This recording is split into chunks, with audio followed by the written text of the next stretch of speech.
I guess the military put out a deal where you would take a test. It was and if you passed the test, they were sending you to send you to a college.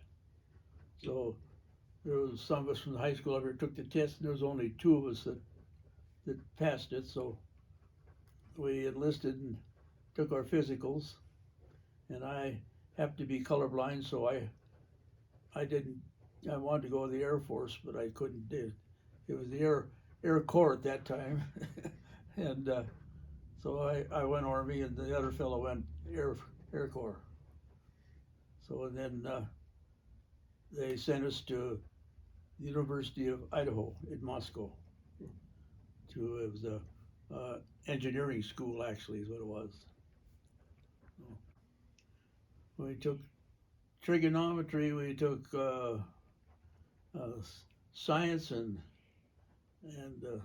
oh, let's see, it, it never did get into the actual basic engineering. I don't think so. It was mostly strictly just college, beginning college year is what it was, because it only lasted until the war was over. Then they abandoned it anyway. So and so, but I went from they kept us in the university in Idaho for until it was June of '45, and then they sent us to the University of Utah.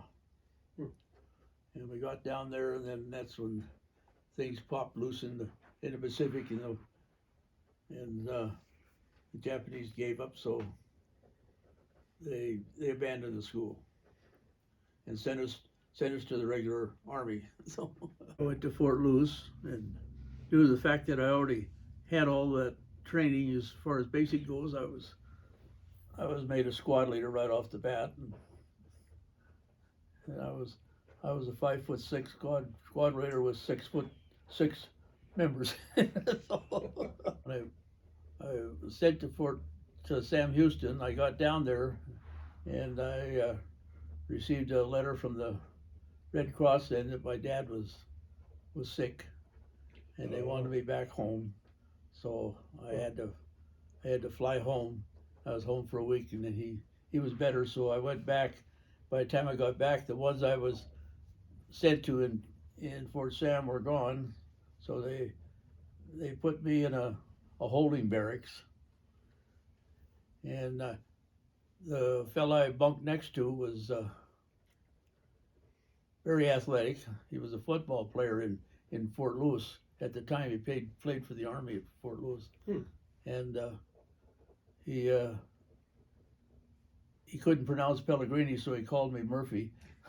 so so so anyway, but and then I was sent on to Stockton, California, and I served my time out there until I was discharged in November 19th in '46.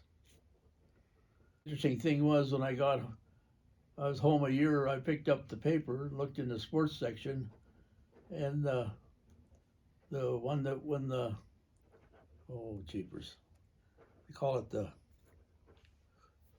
I had it in my mind too, that award that quarterbacks get, or Heisman? what? Heisman The Heisman Trophy was Yep. awarded to Doak Walker. That's the fellow that was next to me down in Fort Sam. So we get up in the morning, and Doak and I go out and run this track around the track. He'd want me to pace him, and I'd pace him once around, and I'd have to sit down, and he'd keep on going for about 10 times.